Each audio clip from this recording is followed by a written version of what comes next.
जी अस्सलाम वालेकुम students viewers, कैसे हैं आप लोग? खैरियत से हैं? फिगर ऑफ स्पीच का टॉपिक चल रहा है, उसमें आज हम पढ़ेंगे अपोस्ट्रोफी। और माइंडेड, ये वाली अपोस्ट्रोफी वो वाली अपोस्ट्रोफी नहीं है जो हम पंक्चुएशन में पढ़ते हैं। वो जो पंक्चुएशन वाली अपोस्ट्रोफी होती है ना, जिसमें आप लोग ये पढ़ते हैं कि एक वर्ड के हेड पे कॉमा आ जाए तो उसको अपोस्ट्रोफी कहते हैं। तो ये वाली अपोस्ट्रोफी ये नहीं है, ठीक है। मैं रेज कर देता हूँ। ये क्या होती है, इसकी डेफिनेशन देखते हैं जी कि it is a direct address to the dead, absents and personified things, objects or things। यानी कि अगर हम मतलब वो जो जिससे खिताब कर रहे हैं ना, वो मौजूद नहीं है, या तो वो मर चुका हो, मर चुका हो आपको नहीं बात सुन रहा, या वो एब्सेंट है तो भी ऑब्वियसली एब्सेंट आपकी बात नहीं सुन रहा, या फिर वो नॉन लिविंग है, पर्सोनिफाइड है ना। तो नॉन लिविंग है, जो आप इंसान तो बात सुनता है समझता है ना। तो personified obviously something which is not human but it is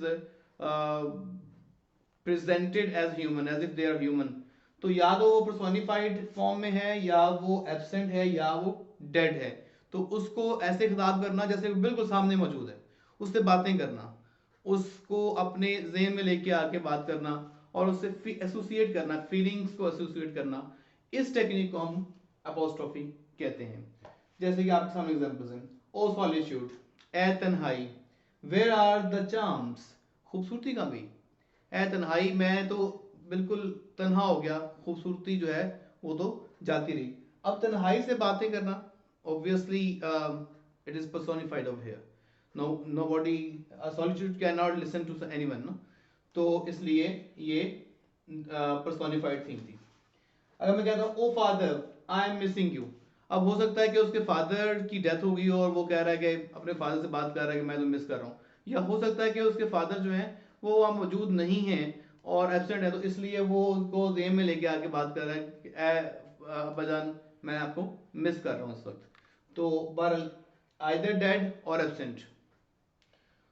O stars and moon, why are you making my fun या फन ऑफ मी।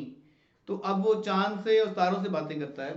तो नॉन लिविंग ऑब्जेक्ट्स हैं, ठीक है, या फिर पर्सोनिफाइड ऑब्जेक्ट्स हैं।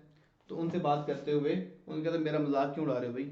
ये हम अक्सर गानों में उर्दू में वो छुप जाओ तारे हो पार, पंजाबी का वो है, तारों से बात करती है वो।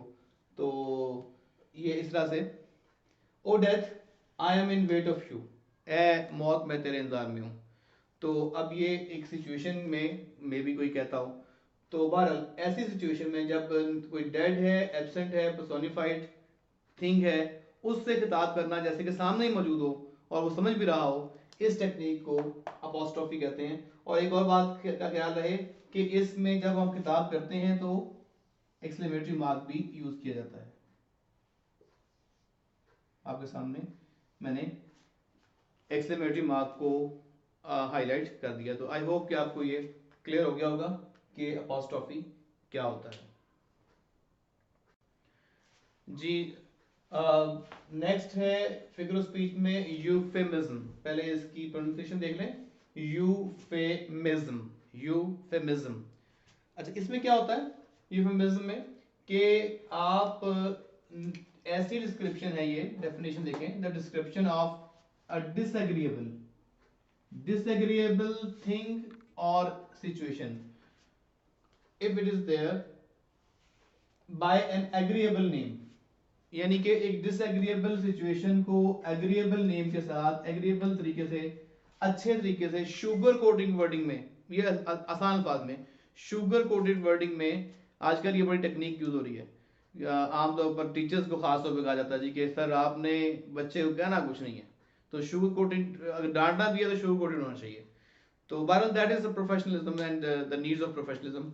तो शुगर कोटिंग वर्डिंग इस्तेमाल करते हुए एक बैड सिचुएशन को बयान करना, या बैड थिंग को बयान करना, या किसी बुरी मतलब something which is disagreeable. Disagreeable काफी वास्ट टर्म है। तो डिसएग्रीएबल को एग्रीएबल टर्म्स में बयान करने को हम कहते हैं यूफेमिज्म। एग्जांपल से आपको इंशाल्लाह मजीद वाज़ेह हो जाएगा। He is a special child, आमतौर पर स्पेशल चाइल्ड जो है वो कौन होता है? डिसेबल। लेकिन अगर मैं कहता हूँ he is the disable person, तो डिसेबल जो है ये बड़ा एक ना अजीब लगता है, मतलब समथिंग विच इज नेगेटिव।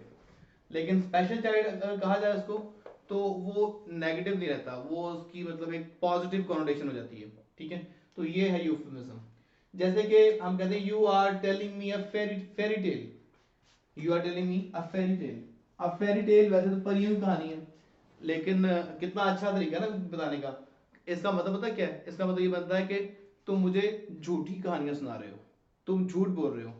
तो अगर मैं इसको कड़वी बात करूं तो वो क्या है कि you are telling a lie, you are telling a lie, how do you tell me that lie. लेकिन अगर आप थोड़ा सा sugar coating, don't tell me the fairy tales, या excuse me, you are telling me fairy tales. तो इसका क्या मतलब बनता है कि यूफेमिज्म का इस्तेमाल, कि आपने एक डिसएग्रीएबल थिंग को कितने प्यारे अल्फाज में लिबादा उड़ा के तो कड़वी चीज को मीठा कर दिया। जैसे कि लिखा हुआ है we do not hire mentally challenge people. तो मेंटली चैलेंज पीपल पता कौन होते हैं? स्टूपिड। अब वो कहना ही चाह रहा है we do not hire the stupid people, लेकिन वो ये कितने अच्छे तरीके से कह रहा है कि we do not hire mentally challenge people. हम ऐसे लोगों को हायर नहीं करते, नौकरी पे नहीं रखते जो स्टूपिड है। तो उसको मेंटली चैलेंज, थोड़ा सा मेंटल चैलेंज है ना इस बंदे का, तो इसलिए थोड़ा सा इसका जहन उतना अच्छा काम नहीं कर रहा या थोड़ा सा चैलेंजिंग है, तो इसको वो डिसेबल थिंग को अग्रीएबल के साथ एक ये आर्ट है, तो इस तरह से पेश कर रहा है। इस टेक्निक को कहते हैं यूफेमिज्म। आई होप आपको समझ आ गया होगा। और फिर भी कोई क्वेश्चन है तो उसको आप टेक्स्ट बॉक्स में मैसेज छोड़िए, मैं इंशाल्लाह उसको रिप्लाई करूंगा।